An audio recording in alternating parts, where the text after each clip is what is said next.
Welcome to another episode of JTV. These have been some pretty turbulent times over the last couple of months with the rise of the coronavirus around the world and the devastating impact it's had on people's lives, sometimes costing people their lives or their livelihoods, causing all kinds of issues and mental health issues. And I think one of the things I was just discussing with some family members earlier was it's really showing us the fragility of society and peace within society. And it's remarkable now that we're seeing in America a second case of the fragility of society becoming into focus with what's happened in the aftermath of the George Floyd police murder, which occurred, and the subsequent protests and riots and all kinds of issues that are arising as a result of this incident. And it's really showing us, these two incidents are showing us the fragility of society and the fact that you can't, certainly in the second matter, you can't ignore deep social issues, because they will, whether you like it or not, come to the fore at some point. And so I strongly believe that whether it comes to JTV or whether it comes to Jewish people in general, we have a duty not to just put our head in the sand. We have a duty to all of humanity and to look at problems that are going on in the world and try to understand what's going on and make sense of it and see what it is that we can do to help and to make sense of our world. And so while of course we are focused as Jewish people, we have every right, as every person does, they have every right to be interested in their own custom, traditions, laws, values, and the welfare and well-being of their people. We also have a duty to the rest of humanity. That, in a sense, that's sort of the whole point of being a Jew, is to try and the aim of Abraham and the aim of the Jewish people is to try and bring light and goodness to all of humanity. And so I feel strongly that we can't ignore this, this very serious issue of what's going on in America. And I have a lot of questions, and there's a lot I don't know. I feel quite confused in a sense. I also feel like I have some strong instincts about some things, but also I'm willing to listen and learn. And so I'm extremely delighted and feel privileged to be joined by someone who clearly has gone on a remarkable journey, Mordechai Ben Avraham, who is currently joining us from Jerusalem in Israel, who is a Jewish convert who is, as you will be able to see, a Black American himself, and probably, certainly, will know a lot more about the experiences of Black Americans than I will. And I think it's important that our viewers and Jewish people should learn about this. And what I want to do is discuss with you, Mordechai, about your own journey, what's been going on in America, and also what you think the kind of messages that we as Jews need to hear and perhaps need to push. So first of all, thank you so much for joining us. I really greatly appreciate it. Thank you for having me. It's like such an honor to be on the show and to talk to you. I've heard so many great things from my associates here in Jerusalem about your show and the impact you're making. I'm just really honored to be a part of this. Well, we're honored to have you on here. And do you want to start by just telling our viewers and myself about who are you? Tell me about your journey, about, you've had clearly so far a remarkable life. Yeah, so, I pretty much grew up in Los Angeles, California. My parents, grew up in like Christian households, and in college, they were in the college in the 70s, and they were like exploring spiritually, and they got into a lot of different spiritualities. They like explored through Buddhism and Taoism, and eventually they got into Sufism, which is kind of like a branch of like Islam in a way. And did you follow along with that? Very like truth-seeking. Say that again? Did you follow their theological movements? Yeah, I mean, it was the house we grew up in. But a lot of it was like prayer and meditation. It wasn't very like political, outlook on anything. They were just basically African Americans that grew up, with Christianity and believing in, Jesus. And when they got into college, they kind of like were exposed to a lot of different ideas. And they said like, well, this doesn't really make sense. A lot of the racism that existed in America during those times, and from 50s, 60s, all the way to the 70s, a lot of it was expressed through Christianity. So a lot of black people in America were really trying to like make sense of that, and during that time, you had people like Muhammad Ali, you had people like Kareem Abdul-Jabbar, really big outspoken personalities that really kind of like got into, Islam. But my parents kind of got into something that was a little bit separate, which is Sufism, which is like a lot of it's like meditation, a lot of it's like working on yourself. But the key idea is that they believe that there was like one God, and he didn't necessarily have a physical form, and who you were as a person determined your relationship with God.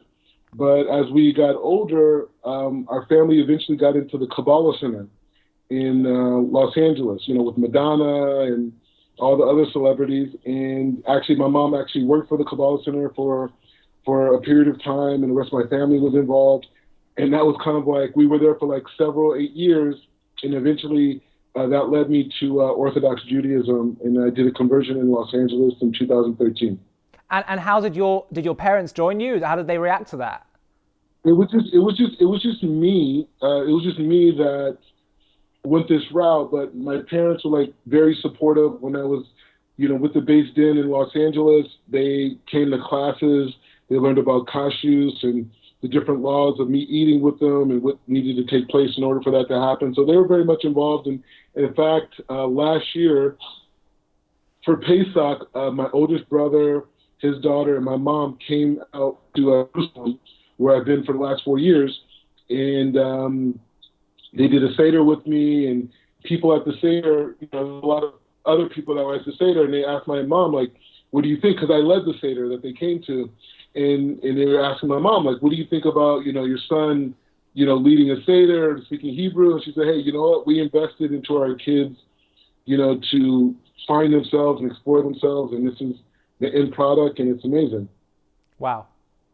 And so tell me about what happened once you converted. When was that, and how did you? What was your reaction and reception like as you entered the observant Jewish world? Well, the thing that's interesting about my conversion. I think other people convert could maybe relate to it. Is that like I grew up in Los Angeles?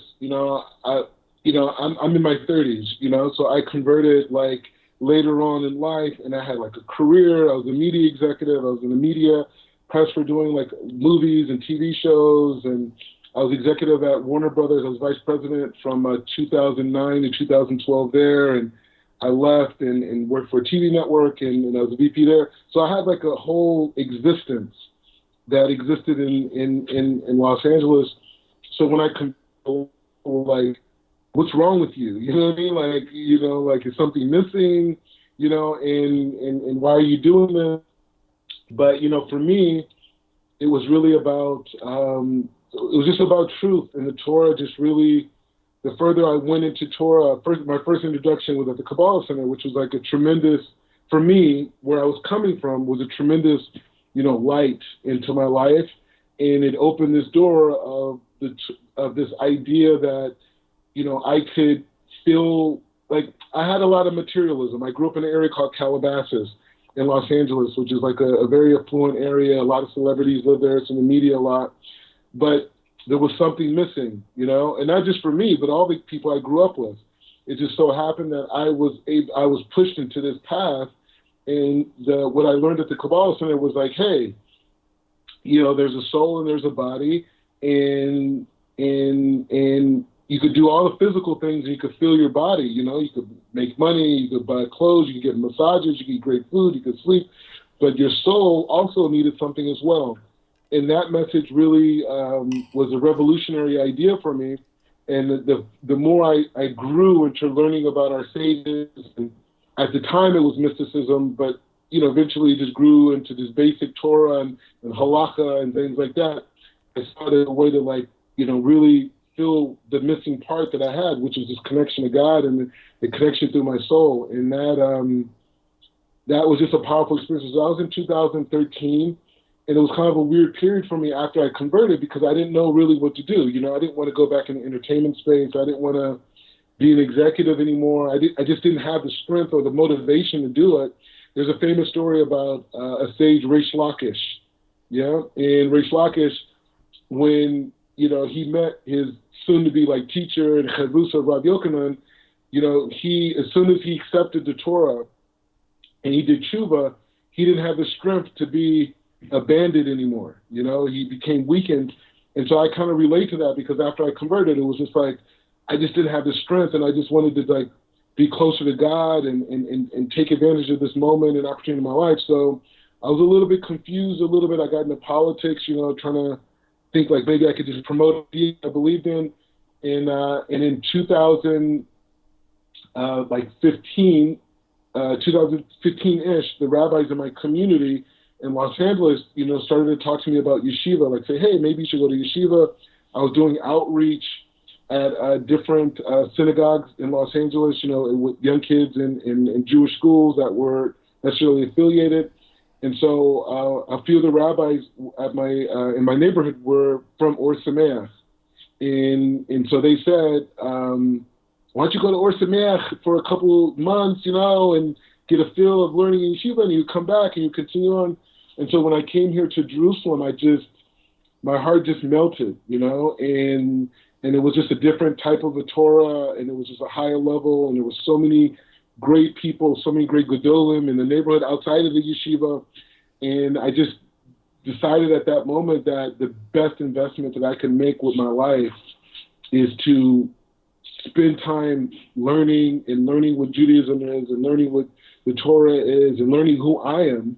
And it's just been a tremendous success. So I've been here for 4 years and I've had infinite amount of amazing experiences. I'm very appreciative. Wow. There's, the timeliness of this interview is reflecting the fact that I want to talk a lot about what's happening in America at the moment.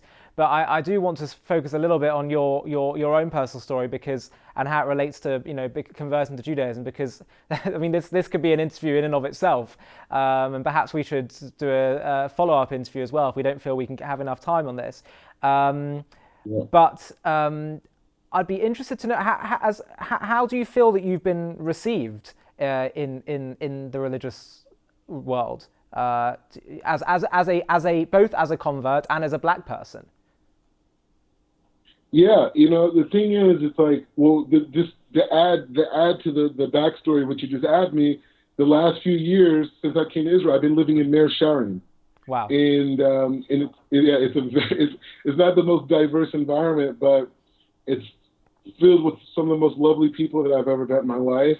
I think, every person, I know a lot of converts, like we kind of, we cross paths and we say like, oh, wow, you're like me. And a lot of African-American converts as well. And everyone has their own path. I feel like, the thing about it, it's like the Jewish people, it's like one big family, you know what I mean? And it's like some of your relatives you're closer to, some of your relatives you're not as close to, some of your relatives could be kind of weird at times, you know what I mean? It's like, it's the whole gamut. But once people know that, you're Jewish and you are part of the community, you're part of the fold, I mean, it's amazing. I one of the reasons why I love living here so much is because, I feel like I'm surrounded by family. Even though I miss my parents and my siblings, every week we do like a family Zoom and we're all talking, but like, my collective family is here. And this is I'm a different guy. Obviously, I'm a unique guy just for wanting to become Jewish, right? So that uniqueness that I have is like pervasive amongst all Jews, yourself and everybody. We're just these very interesting, highly wired type people. And Baruch Hashem, we have the Torah to kind of like calm us down and put us on the right path. It's amazing. And one of the things that I love about the Jewish people is that, we are a mix of, unlike other, some nations are defined or want to define themselves by being a certain ethnicity or race or whatever it is. And I love how we are a people that are defined by values. And anyone can join us, no matter what your race, ethnicity, gender, age, whatever. We're a nation that is defined by our values. And while we're a nation, we share elements of concepts of nationhood and ethnicity, because if you're born into it, then you are, regardless of what you believe. But the fact that anyone can join the Jewish people, regardless of those factors, if they buy into our values, I think is a beautiful thing, and it is, in many ways, a model for how I think a nation, what a nation should be based on. And I think this actually leads us perfectly into talking about what's going on in America. Part of what I think about is the beauty of the concept or the ideal of America as expressed in its founding documents, is that it is also meant to be a place, a nation. They called it like a nation of immigrants, a nation based on values, liberty, justice, all that kind of stuff, and not based on race. And sadly, many times America has failed in that regard in the past, and it's clearly had sins. And part of what I want to discuss is, to what extent, what are the key diagnoses? What is the diagnosis of the problems in America, especially when it comes to race and meritocracy or lack of meritocracy, and how are they resolved? So I want to start by asking you, just what do you think it is like being a black person in America? Yeah, the truth is like, I love America as a country. I see a lot of their great values, but being a Black American, the emphasis is like, there is, to a degree, an element of like second-class citizenship there, and I think that you can't just isolate America with this issue, because the thing about America didn't invent racism, right? America didn't invent, segregation. It didn't invent prejudice. It's something that, has existed around the world in different ways. Like even if you look at Asian society, there's class systems there, in India, class systems, So I think because of the documents of America and the goal of America, that issue of racism and discrimination has, come to the forefront. And in a lot of the people, like you said, it's a country of immigrants. It's people that came from all over the world, mostly, in its inception, people from Europe. A lot of people fleeing, King George and wanting to, live in a reality where there wasn't a monarchy, where there was this chance for the average person to live as a quote unquote king in their own right and have their own property and live amongst a collective and pay taxes and have institutions that supported their quality of life.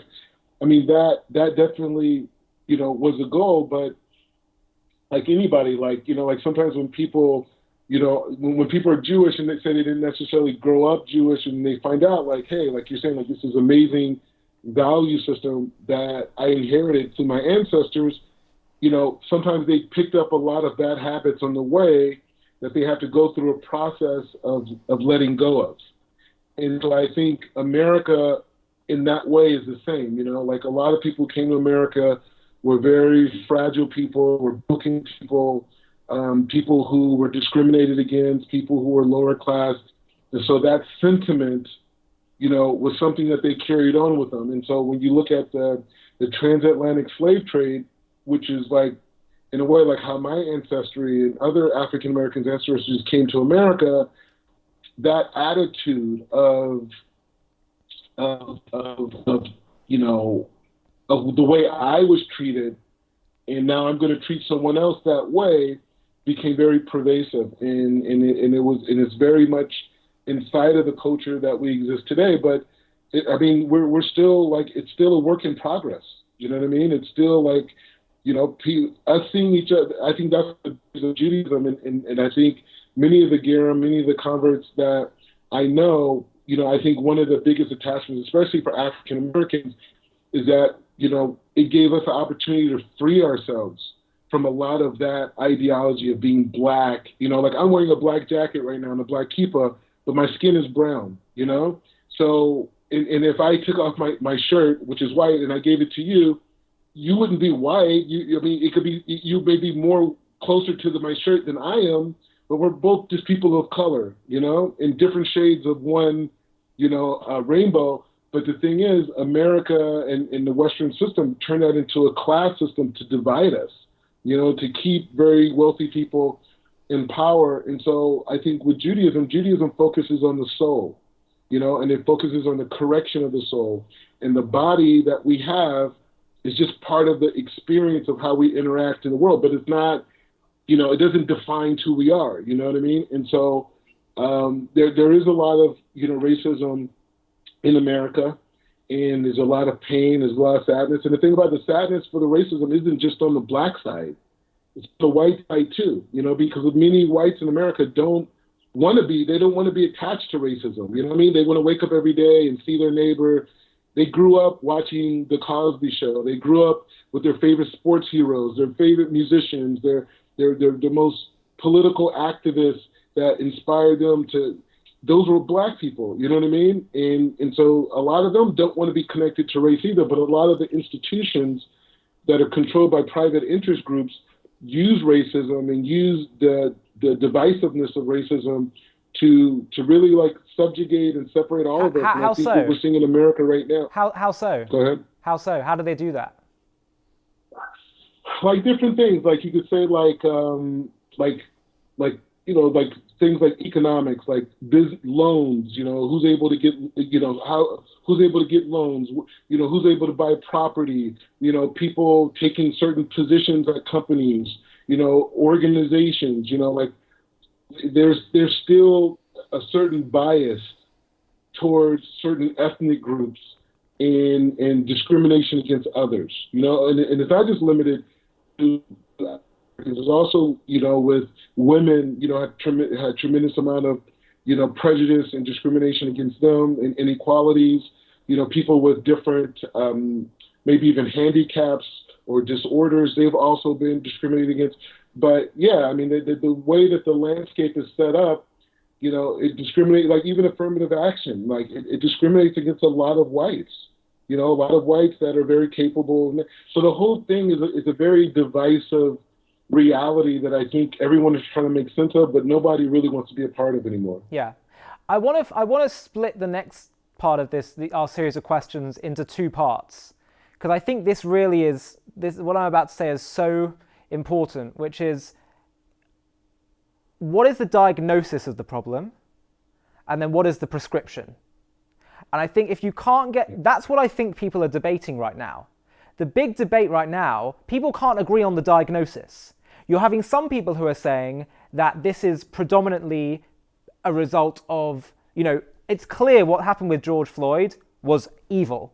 It's clear to me that was murder, it was unjust, it was actually a violation of law and order, and likely a result of racism.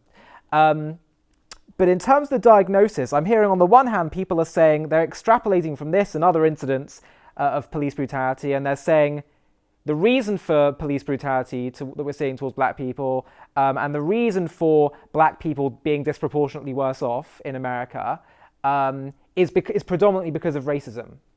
And then I'm hearing people on the other side who are saying that it's because we need to take into account other factors as well, which is the fact that 8 out of 10 black children today are born out of wedlock, born without fathers.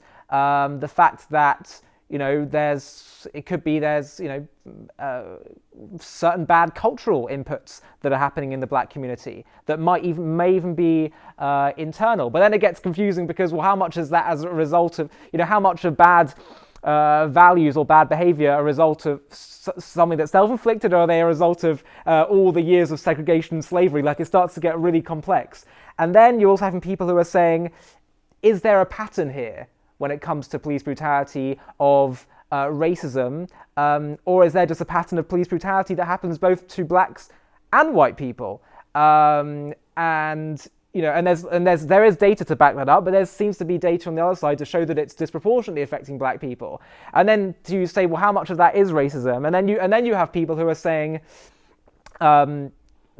basically, I feel like those two sides are centered around how they're really viewing America. It seems like one side is more on the view of America is very racist, and there's been nowhere near enough progress.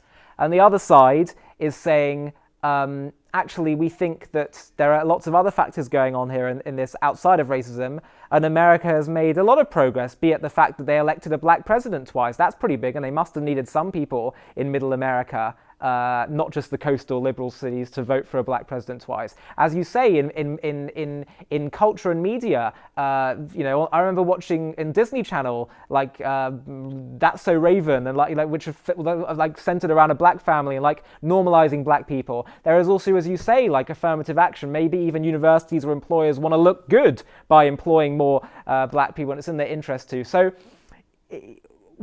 on the one hand, it's like I see people who are saying America's come a long way, and on the other hand, people who are saying it's just nowhere near enough. And so what do you believe is the correct diagnosis? Like you just stated, it's a very complex situation, and there's a lot of influences.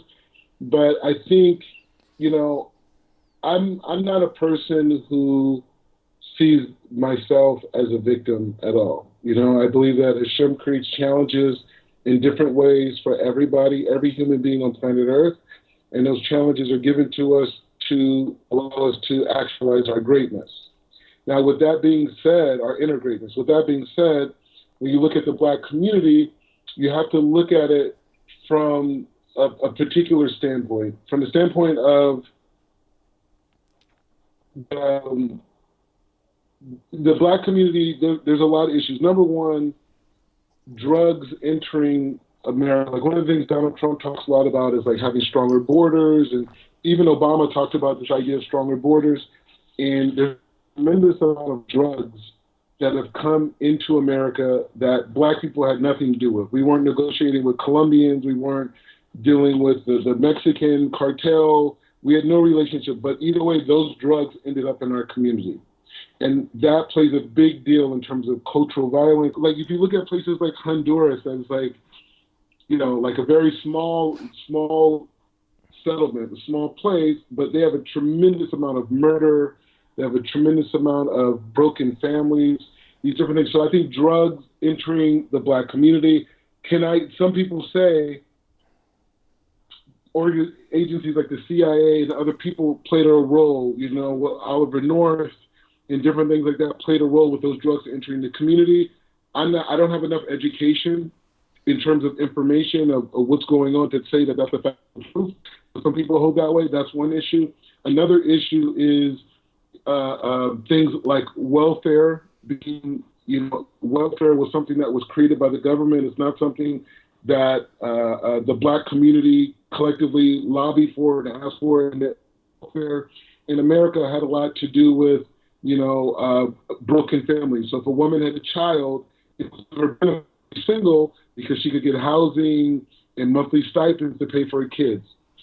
Also, you have to look at the prison industrial complex, something that was also created by the government in legislation that basically said like, hey, you know what? We're going to turn prisons into a privately owned business that, you could incarcerate a person and it could cost you, like, say, $30,000 a year, but the government is willing to pay you $150,000 a year per inmate.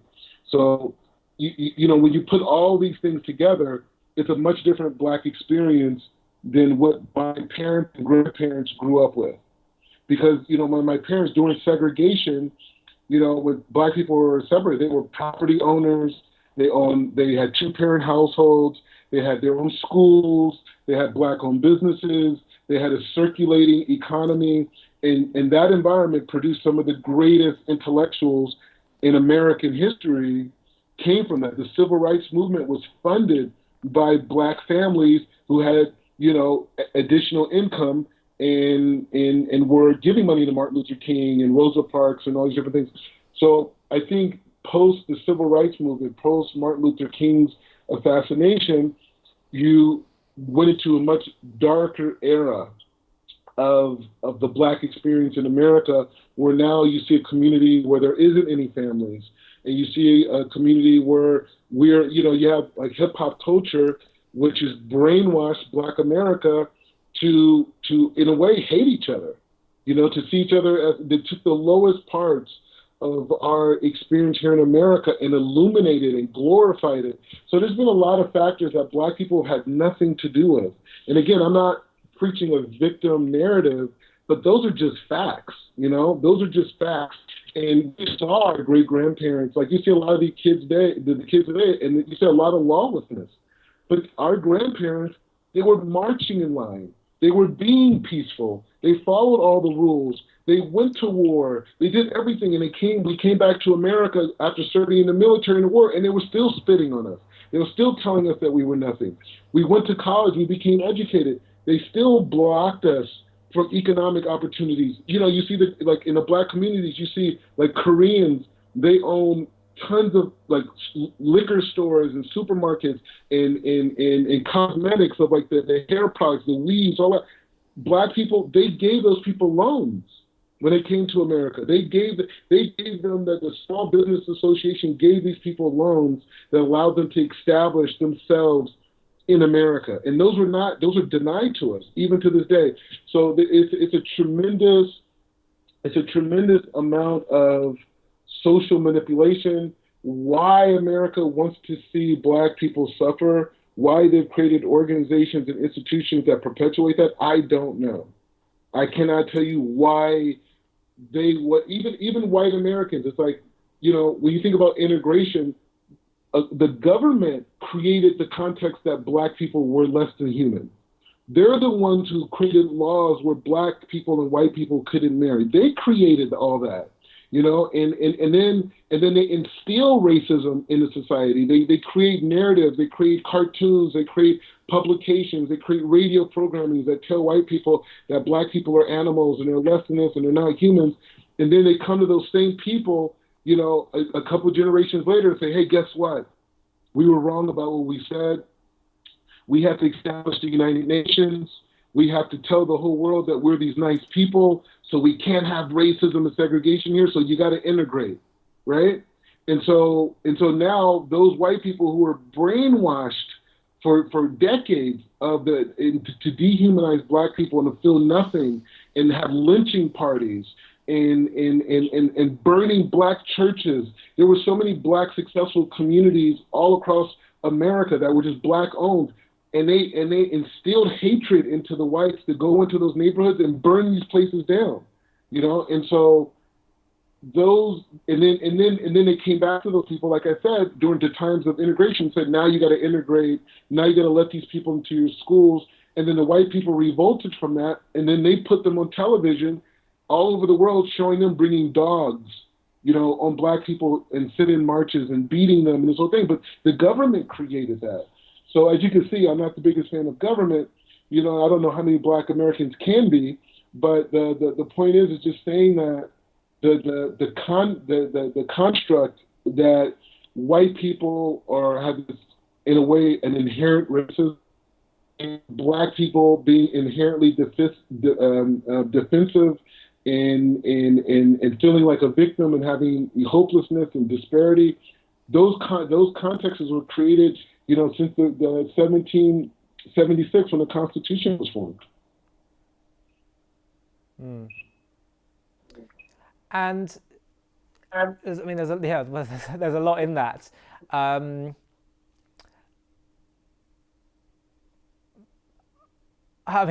have so many questions I want to ask on what you said. I want to start by asking whether you believe that. I want to understand how much progress since the civil rights movement and enfranchisement of the vote and an attempt to end segregation in the 1960s. what grade would you give America in terms of the progress that they've made towards becoming a meritocracy? Well, the thing is, when we look around the world, you got to look at it from a global perspective. It's like one of the great things about America is that because we have a very strong economy, that there's a tremendous amount of economic mobility. For example, my grandfather served the Korean War, and when he came back from the war, he lost a lung in the war. He was like in swamps, and he had so much swamp in his lungs, they had to remove it. But he came back to America, and he worked in hotels. He washed dishes. He worked with different cleaner type companies. But that money that was made allowed my father and his siblings to eventually go to college. And my dad went to college, and he was able to become educated, and he was able to go to the next level in his career. He eventually got into the insurance business and did well, provided a good life for me and my kids. So there's a tremendous amount of economic mobility in America where a person can work hard, and they can, no matter how much racism and discrimination does exist, that they can, through ingenuity, maneuver and be able to make a life for themselves and putting their kids in a situation to have even a better life than they did. So I think that part does exist in America, and it exists for all people who come here. However, there is we still see each other as the other. Black people still see white people as white people, and black people see black people as black people, and we don't see ourselves. And that's another PowerPoint of Judaism in the Torah, because the Torah starts with this story of a man named Adam and a woman named Chava, Eve, and that story is a support that all of us are connected, and we're all a part of the same. We use the word shoresh. We're all part of the same root, as people, and we've spread, and we've become different complexions, based off of the equator and these different things. So Judaism, in the Jewish understanding of the Torah, is really we want to come to a place where race becomes irrelevant. It doesn't even exist. Exactly. The Torah talks about tribes, but they're all connected. You know what I mean? And they had different minhagim and different ways that they expressed their relationship with God.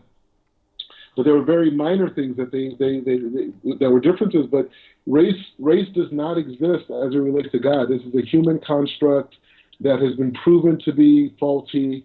And you can't say, oh, I understand the intelligence of black people or white people or Caribbean people or Asian people because of their ethnic background or whatnot. It has strictly to do with exposure and opportunity. So it doesn't exist, and I think that's part of a lot of gearing that come into Judaism. They feel that connection, like, hey, you know what? Even this guy over here, or over there is being not so nice, he's still my brother. You know what I mean? And that part of the humanness that the Torah brings out amongst the Jewish people is what's greatly lacking in America. And so I look at the world through the lenses of Judaism, through the lenses of our Talmud and a Talmudic outlook. And so we have a long ways to go. Just because, every white person isn't using the N-word, or black people are trying to kill, their oppressors or whatnot, that's not an accomplishment as it relates to the Torah. The Torah says that we have to get to a point, because the ultimate goal is to bring the ultimate reality of unity, which is Mashiach.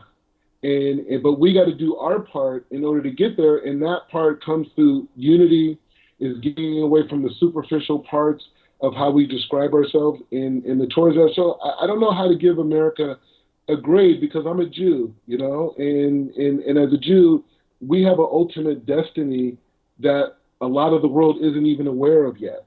And that's part of our mission as Jews, is to awaken, like shows like you have and other mechanisms that exist. That's our job, to be a light to the nations. And so from a Jewish perspective, we're operating at like 30%, but in terms of the American experience, like you said, we did have Barack Obama, we did have Michelle Obama for 8 years, and it showed that the majority of America trusted black people with their future, and it trusted them with their safety, in their way of life was preserved through these black people. So that says a lot from a country that was lynching people. Like, I think they said Michelle Obama's ancestors, like a few generations, they actually were working in the plantation at the White House.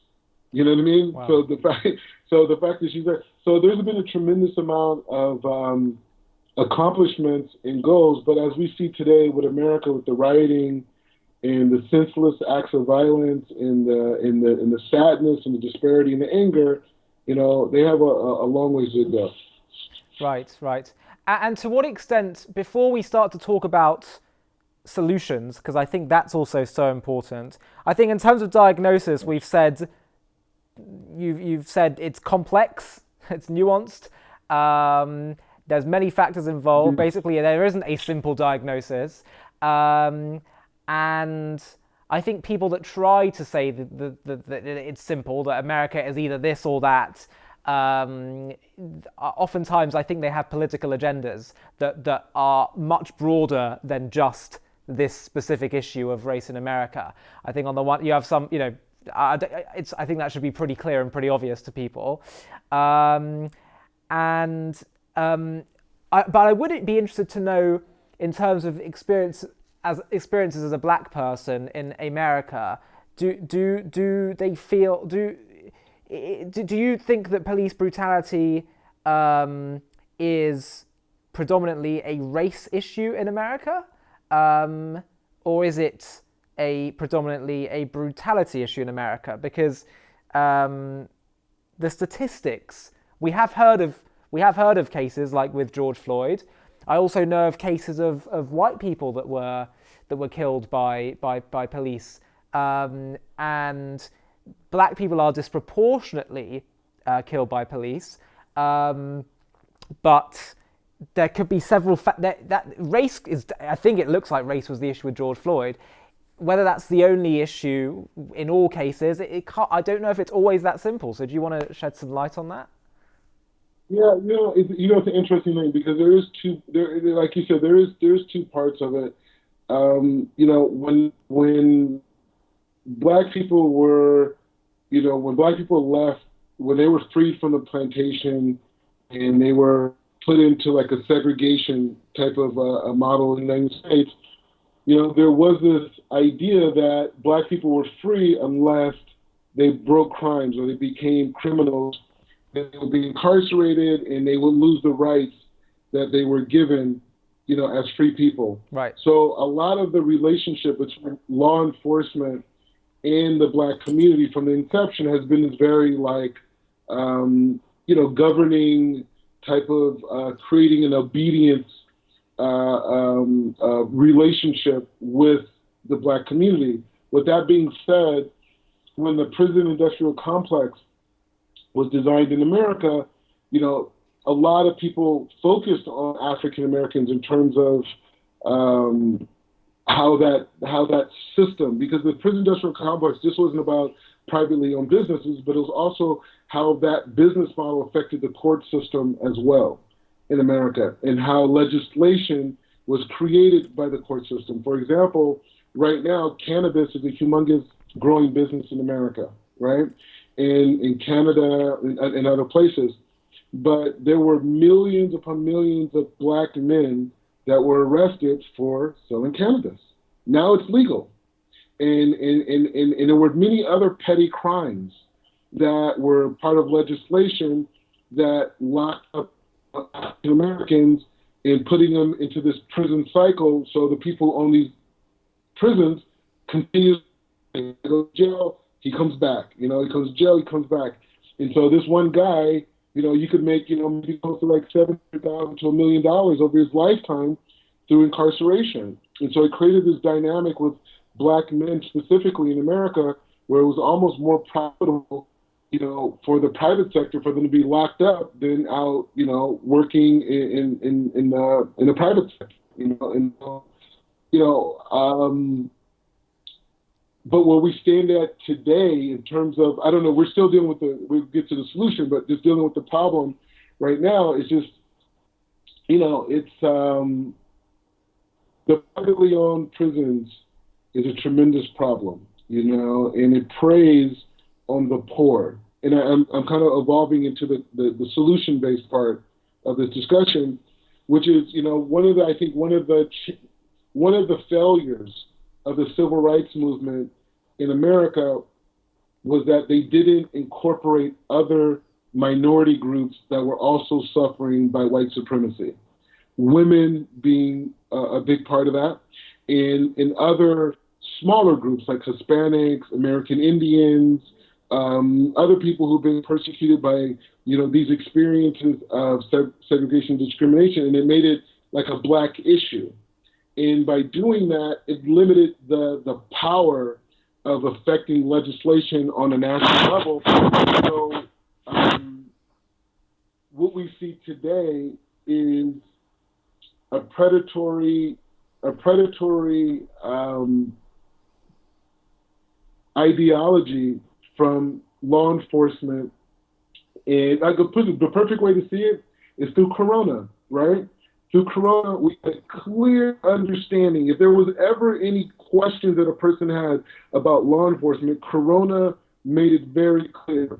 In middle class and upper middle class communities, the cops did not enact strict judgment and force on the citizens. In poorer communities, lower economic communities, not if they're just black, Jews, Hispanics, and even rural whites were treated completely different than middle class and upper middle class people. So that idea of law enforcement being this mechanism that controls the poor people and keeping them in check and keeping them separate from the rich people, that's what law enforcement's role has been. It's not been our Constitution. It said one of the original ideas in the government, the Constitution, was to have strong borders, to have a military, and to have law enforcement to enact. But that part of law enforcement was not about the improvement and the protection of people. It was about, from the beginning, to subjugate and to isolate and control the disenfranchised, so the business, the marketplace, would not be disturbed at all. And so I think when you look at the black experience,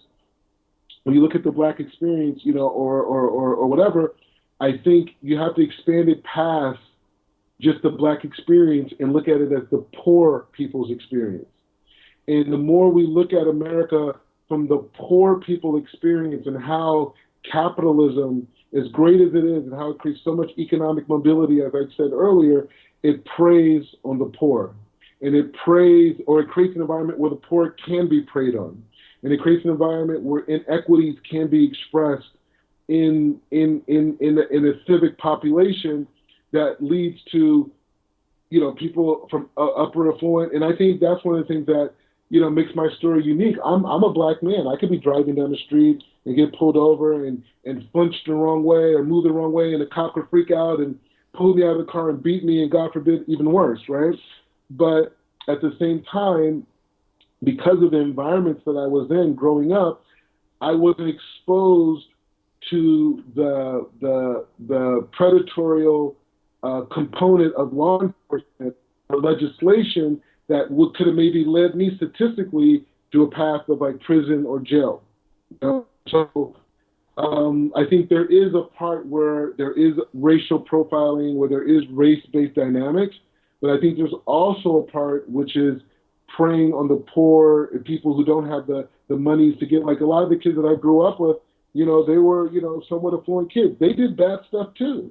They got in fights, kids got hurt, different things happened. They were sometimes even driving drunk, different things. But their parents had the money to pay for lawyers. They had the influence to influence even judges at times and to reduce sentences and to create ways to get people out of, really tight situations, as were kids in the lower economic communities. They're limited to whatever, support, the local, whatever the state or the city provides to you in terms of lawyers and protection and things like that, which are less adequate than privately retained attorneys. So I think there is a racial component there for sure, but I also think even bigger than the racial component is the economic component in keeping poor people in check. Right, right. You said earlier you felt there is lots of economic mobility in America.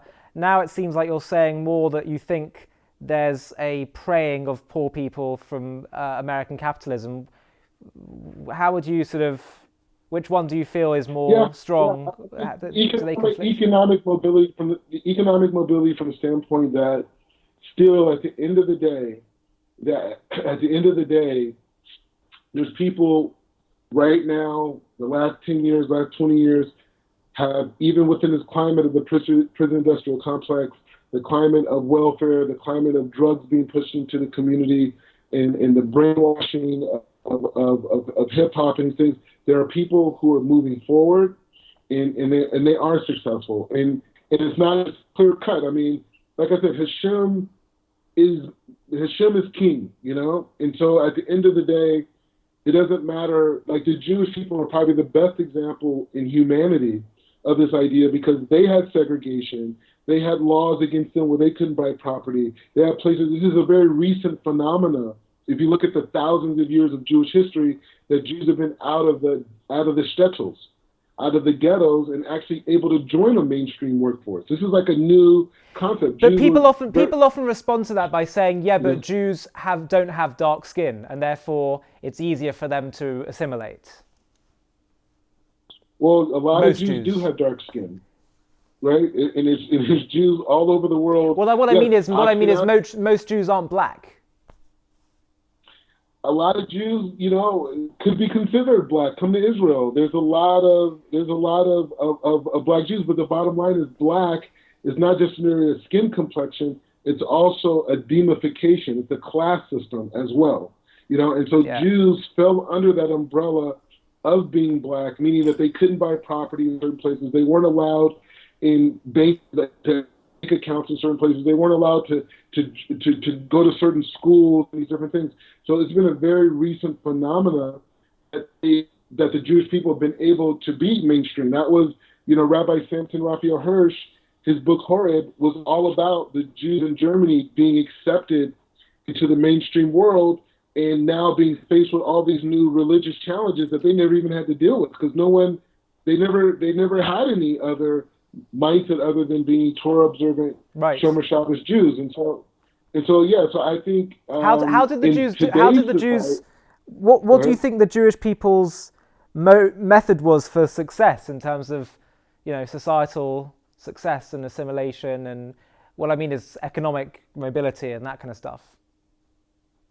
Well, the thing is, we have an oral tradition that's expressed in our Mishnah, in our Gemara, through our Tanaim, our Amoraim, to our Achronim. We have a history of wisdom that has been passed down from generation to generation, that has given Jewish people an education that has far surpassed all the environments that they're in, even though they were neglected, even though they were pushed out, even though they were segregated in many ways. We still had a tradition, even if some people weren't necessarily exposed to that level of education, still even the trinkets, even the smaller parts of that education has allowed the Jewish people from a health perspective to progress, from a commerce perspective, and Jewish people have been able to create commerce amongst each other, able to create resources amongst each other, and develop skill sets, through, you learn the Gemara, you learn Mishnah, you learn everything you need to know about real estate, you learn everything you need to know about, property, you learn everything you need to know about transactions, you'll learn, it's all this wisdom is in there. So I think the Jewish people, through Hashem, have had a tremendous amount of education. We have Moshe Rabbeinu and the 5 books of Moses and the Tanakh as a whole, and there's not just the book, it's a portal to an energy that's beyond the five senses. You know, not to get too Kabbalistic, but there's an energy beyond the five senses that the whole world may subconsciously know exists, but has no way to get to. And so we do. And so that ability that Hashem has blessed us, Hashem knew we were going to be segregated. Hashem knew there was going to be judgment against us. Hashem knew all these things. So he gave us the tools. He gave us the tools to be able to endure up until in the early stages, until Moshe came, and into now, into Mashiach. So we've had all the fruits that humanity is trying to achieve, you know, through our Masorah. So in a sense, I think monotheistic or biblical values are going to play a key role in creating healing on all sides. I think that seems to be part of what you're saying.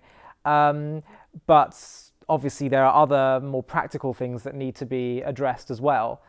What I'd like your thoughts on is in terms of healing these issues in America. But as you say, racism is not limited to America, and economic deprivation is not limited to America, and bad values are not limited to America.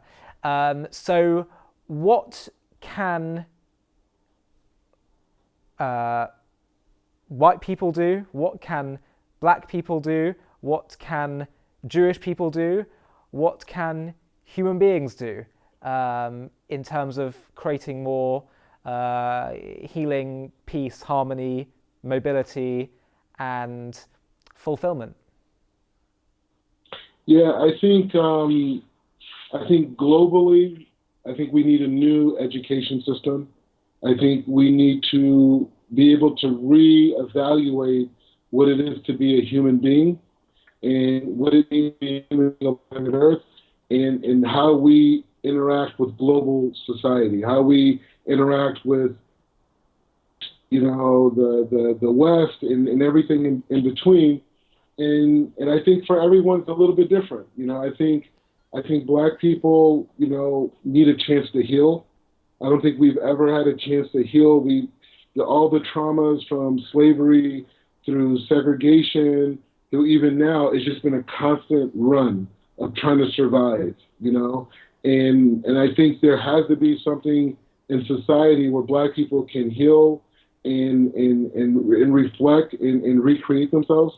And to a degree, even goes for white Americans too. And I think, you know, ultimately these labels of black and white, I just think they're prehistoric. I agree. You know? I agree. Yeah, and they're not getting us anywhere. You know what I mean? It's almost a silly idea. You know, I think, you know, like if you could imagine 100 years from now, assuming Mashiach is not here from now, God forbid, hopefully he comes like, you know, tonight. But it's just to say, like, I think people in the future are going to look at it and say, you guys actually called yourself black people and white people, and you fought with each other because of that, and you wouldn't share bread amongst each other because of that, and you wouldn't marry because of that. Right. Like that's like a crazy idea. I'll tell you, the only reason why I feel it becomes, why people say it becomes necessary, is because if you do have a group of people that are indiscriminate, you know, treated, you know, unfairly or have an unfair predicament, you do have to talk about them in a certain group so you can identify problems and patterns. So I think that's probably where it's coming from in terms of today, while we still talk in that language. Yeah. So initially that did exist. When America had massive immigration, you had people from Ireland, you had people from Italy, you had people from Scotland, you had people from, you had all types of different people. You had people who were black slaves, you had Hispanics from Mexico and people from South. You had all these different immigrant pools, Asian people coming in. And so they all had different needs, and they had all different things. But I think America is much more assimilated now that the issue is not race, the issue is economics. Poor people in America need a specific level of support. Middle-class people need a certain level of support, and rich people need a certain level of accountability.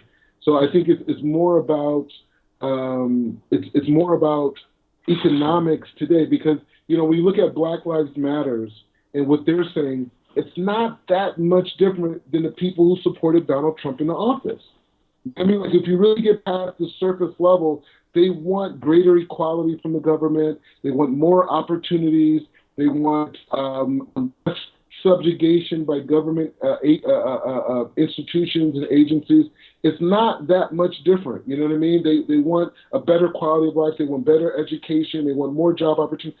So I don't think poor blacks and poor whites and poor Hispanics are that different. You know what I mean?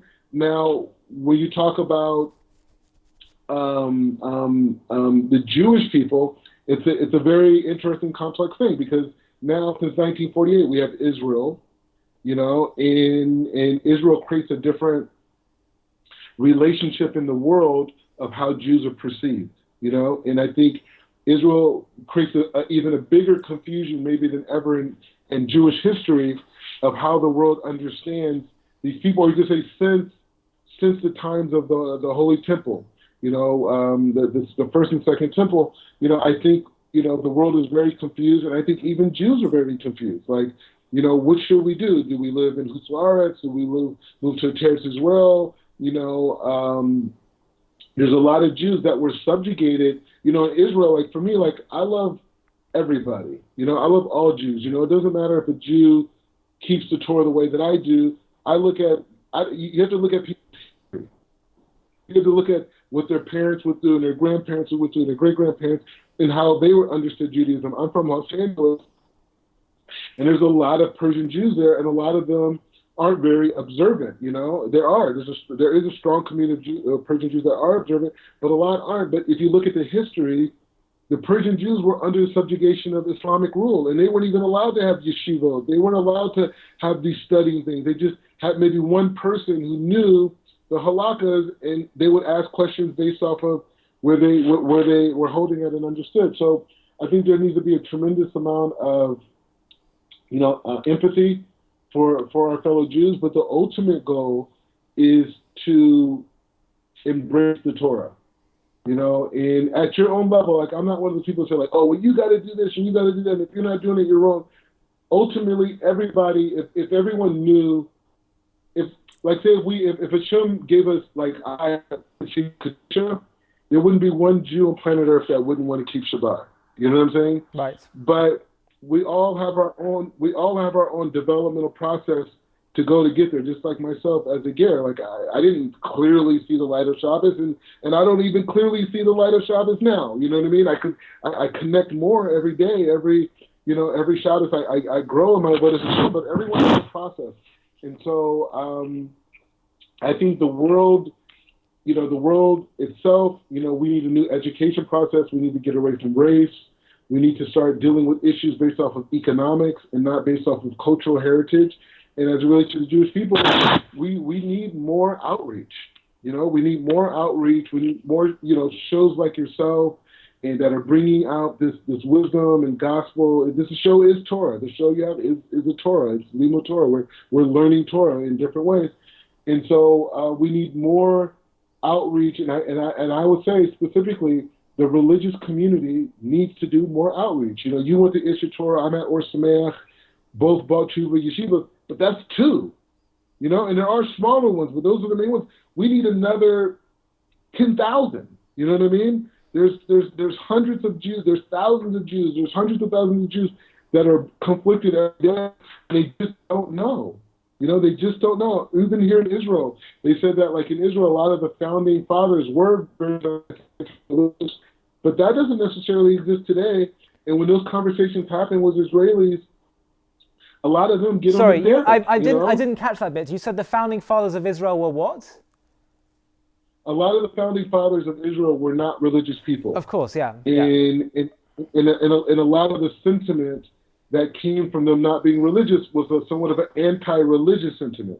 Right. Like Herzl, different people, Ben Gurion. So it's just saying that, but that attitude that the early kibbutzim and settlements that existed in Israel, some of them were very anti-religious. If you're religious, they'll throw you out of there.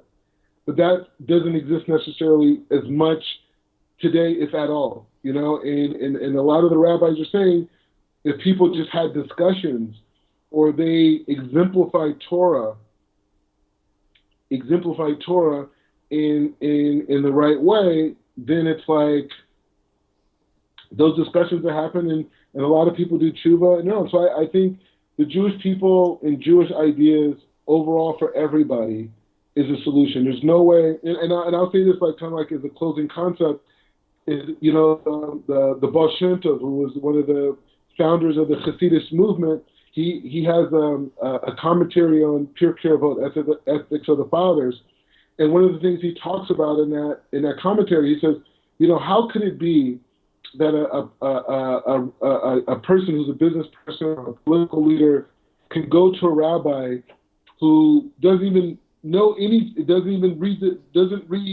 the newspaper. I don't know if they're newspapers, but is not aware of the world, and has lived in a very focused reality from a childhood to now. How could a business leader, how could a business person, a politician, come to him and ask for advice, right? Like, what's going on there? How could that be the case? And the Baal Shem Tov says that when a person focuses on the mitzvot, a mitzvah is in essence an expression of a unification between us and Hashem, and it's out of this world. It's beyond this world, right? And so the more we do mitzvot, the more we focus on mitzvot, that we develop this seichel, this intellect of something beyond this world. And so he says, if a person has a mind that's trained outside of this world, they said like the Germans, one of the things that the Germans wanted to do, was a Makshimo, they wanted to build a military base on the moon and fire rockets back at the Earth. That was one of their ideas. They had a space, a lot of the NASA came from a lot of the ideas that were created in Germany, but it was this idea of if you were beyond the Earth, that you could have a power over the Earth. And so the idea that Baal Shem Tov was saying is saying that when a person is outside of his mind is beyond this world, they could look back into this world and be able to find solutions, as where a person who's only in this world is only limited to their makom, their place. And so I think the Jewish ideology, Jewish wisdom, as Rabbi Nachman says, Jewish wisdom, it literally travels with the wind, and it goes in all the different parts of the world. So I think the more Jewish wisdom that we have in the world, and the more that Jewish wisdom affects, the business place, politics, economics, social, health, public discourse, it's not a superiority thing, because we're all humans together, but the Torah is superior. And the people who follow the Torah have this ability to influence the world in a way that no one else could. You could go to college, you go in all the philosophies of the world, but you're still in this world. So I would say that the ultimate revelation for the world is for Jews to see the wisdom that we have as a people, as a collective, as a mechanism of healing for society and humanity, in a way for us to actualize why Hashem created the Jewish people and why he created the Torah, and put us in a position where the whole world is waiting to hear what we have to say. Amen. And I really think that we as Jews need to have less fear, less paranoia, and with relation to these issues we've been talking about today, less worry about. We've got to be real and deal with threats, but our focus, there's so much to be positive about. There's so much positivity and goodness to share and good values to share with others, other fellow Jews, and with the rest of the world. And that can create such positive Jewish identity, which is the mission statement of this very channel, to create positive Jewish identity.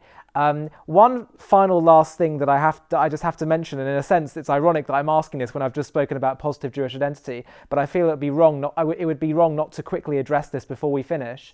And I'm saying this not from a place of paranoia and victimhood. I'm just saying this because I'm curious. It's very interesting. You said we as Jews, in a sense, we've shed some of our victim status in the last post-Holocaust world, having Israel, social economic mobility, and what's interesting is that it appears that some of the people, some people have been mentioning this to me, and I felt this wasn't really the time to bring it up, but I feel that we've spoken a lot now, and that I'd like to mention this before we finish. There are some of the leaders within the Black Lives Matter movement have expressed anti-Semitic or anti-Zionist sentiments, and I just wondered why you think that is, why that's happening. Yeah, the thing is, one of the things about Black culture in general, because we have not been put into an economic position to retain control and ownership of innovations that we've had as a community, like hip hop, for example. Like hip hop started off as like a fun-loving party culture where people weren't able to afford instruments and they were using record players and mixing them and dancing, and the guy picks up a mic and he starts rhyming over it, and now it turned into a mechanism where kids think it's cool to become drug addicts, and breaking the law, is corporate. And I used to work in the entertainment business. I was executive, and I've been in many meetings where they're like, we need the guys with the tattoos that are talking about murder. That's what sells. And so a lot of the things that African Americans have innovated have been taken over and manipulated and used for bigger agendas. And so I think the Black Lives, when it really started, like in 2015, 2016, it was a continuation of many Black, quote unquote. It just had a different phrase, Black Lives Matters. But there's been movements in the Black community against police brutality, whether it's through the Black Panthers and or the Nation of Islam. Just different groups throughout history that have fought against, the excessive abuses, towards the Black community from law enforcement. But now today, those original members are not involved in the Black Lives Matters movement. And the Black Lives Matters movement is now a foundational point to promote all other types of agendas, and many of them don't even affect the African American community. Like, even when you look at a lot of the rioting that's happening right now throughout America, those aren't Black people. Those are white people running around talking about Black Lives Matters and breaking in, doing arson. The African Americans in those communities weren't trained to do arson, to create cocktails and throw them in the cops and organize and these different things, to have the capital to import and export people. I think in Minneapolis, they said like 80% of the people who are being arrested are not from Minneapolis. Same thing that the governor or the mayor in Los Angeles said. I think it was even 90% of the people were from out of state. So in order for people to travel and mobilize, that's a financial thing, that these people in the community clearly don't have, which is the reason why they're fighting police oppression. So I think the Black Lives Matters movement has been hijacked, it's been took over, and there are Black people involved, and there are Black people who have been brainwashed on payroll to use the leftist agenda, leftist Marxist agenda, which is to tear down America and to tear down anything that promotes democracy. And Israel is a beacon of democracy here in the Middle East, and it's the biggest light for all the Arabs that are struggling. And I'll just say this, living in Israel for the last 4 years, going on 4 years, I think in later July, it'll be 4 years, that the biggest shock that I was able to see is to see how much the Muslims in Israel, but around the Middle East, are being subjugated by Islamic terrorism. And these people are not allowed, these kids, beautiful people, but they are being brainwashed to be terrorists. They're being brainwashed to not care about education, and their biggest goal in life, this is child abuse. Their biggest goal in life is to be a martyr. And they got parks here named after martyrs. The families who give their kids away for death get stipends, and they live good lives. It's a terrible atrocity. When I first got here in Jerusalem in 2016, there was a Palestinian man who wanted to run for mayor of Jerusalem, and he dropped out of the race because of Hamas and these other organizations who threatened his life and his family's life if he continued on. So the Muslim people are not allowed to participate in any real functional level unless they completely separate themselves. And for many people, is definitely in Gaza right now. The prisons are filled with Palestinians who are fighting against the tyranny of Hamas. Hamas is a multi-billion-dollar organization. These people, when they have problems, they send their kids to Israeli hospitals, while the rest of the people who live in Gaza are like basically in hospitals that are like a step above a swamp. Anytime Hamas has problems, what they do is they fire all these rockets. Anytime they have financial problems, they fire all these rockets. I'm sorry to go off topic, but they fire all these rockets over here in Israel, hundreds and hundreds. Israel gets to a point where they have no choice but to respond. And how do they respond? The Hamas, they fire rockets from hospitals, from children's schools, and even in some cases they even have kids there as like body as armor, you know. And so the point is saying that the media push that you see against Israel is the same media push that tries to marginalize the black struggle in America and says like, well, why don't you guys just work harder and why don't you just get it and stop complaining and all these different things. It's like, wait, bro, we didn't put drugs in our community. We didn't create welfare. We didn't create the prison industrial complex. We didn't create legislation. We didn't do anything. We're trapped. So anyway, the point is just saying that, in closing, is just saying that the fake news concept is real, and it's been around for a long time. And I'm not saying it's about pro-Donald Trump or not Donald Trump, but God has chosen or used Donald Trump as a mechanism to bring this revelation to the rest of the world that do not trust the media at all. Do not trust the media. These people are anti-Semitic. They are racist. They'll do anything to maintain power because they're making trillions and trillions of dollars off of the suffering of people. Like I said, anytime Hamas has a financial problem, they shoot rockets, Israel responds, and they have to take out things. They got to take out the places where these rockets are being fired from because it's called national security. But what happens is Hamas wants them to blow these things up, and then they go to the United Nations and they go to these other organizations and say, look what Israel did to us. Give us $100 million to reconstruct. Give us $50 million. Give us $500 million. You know where that money goes? Right into their they get broke again, and they do it all over again. So I'm just happy that I'm living a life. I don't know where everything is going to go. I don't know what my future entails fully, but I do know this, that at this moment, I know that I connected to the truth of the world, and I know what it is to be a human being. Well, one of the things I was saying just before I started this interview is I feel like there's just so much falsehood around and false narratives and just falsehood, and you have really shed a lot of light and truth and good values, and I'm so glad that we cross paths. I think you make me feel honored to be part of Am Yisrael, the Jewish people. I think you're a credit to our people, and I think you've said some things that I feel really need to be heard.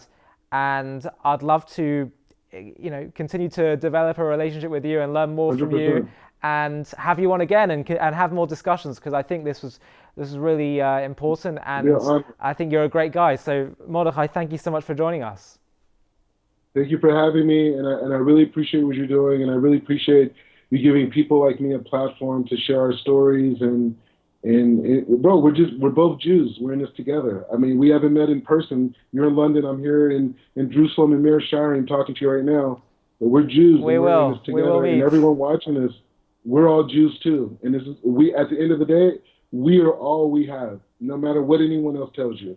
We're all a family, and also we're all human beings as well, which is the other point as well. So thank you so much, Mordechai. Greatly appreciated, and thank you for your time. I know we probably went a little bit over than planned, but it's greatly appreciated, so thank you. All the best, and we'll be in touch.